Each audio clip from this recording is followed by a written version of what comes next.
আমি ফারজানা মাহবুবা। আমি ক্লাস 5 থেকে মাদ্রাসায় পড়েছি। বর্তমানে অস্ট্রেলিয়াতে একাডেমিয়াতে আছি, sociology of religion and gender ফিল্ডে। প্রথম পিএইচডি করেছি বাংলাদেশের মেয়েদেরকে নিয়ে। এখন সেকেন্ড পিএইচডি করছি, তাও বাংলাদেশের মেয়েদেরকে নিয়ে। দুটো পিএইচডিতেই আমি মেয়েদেরকে নিয়ে গবেষণা করতে গিয়ে যে ইন্টারসেকশনাল ফ্যাক্টসগুলো নিয়ে গবেষণা করেছি সেগুলো হলো কালচার, ধর্ম, আইন এবং হিস্ট্রি।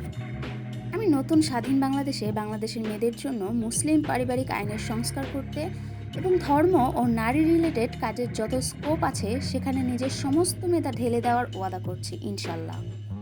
এতদিন বিদেশে সেশনাল একাডেমিক হিসেবে ছেলেমেয়েদেরকে পড়িয়েছি, এখনও পড়াচ্ছি পিএইচডির পাশাপাশি। কিন্তু প্রত্যেকটা মুহূর্তে স্বপ্নে দেখেছি দেশের একাডেমিয়াগুলোকে সুস্থ বানাতে, দেশের ছেলেমেয়েদেরকে পড়াতে, যা এতদিন শিখেছি সব কিছু তাদের সাথে শেয়ার করতে। আমি যেন আমার সেই স্বপ্নের একদম দ্বারপ্রান্তে। আমি স্বাধীন বাংলাদেশে একজন একাডেমিক হিসেবে আমার পক্ষে যা যা করা সম্ভব ওয়াদা করছি, তা করতে এক পাও পিছু হটব না ইনশাল্লাহ। ওয়াদা।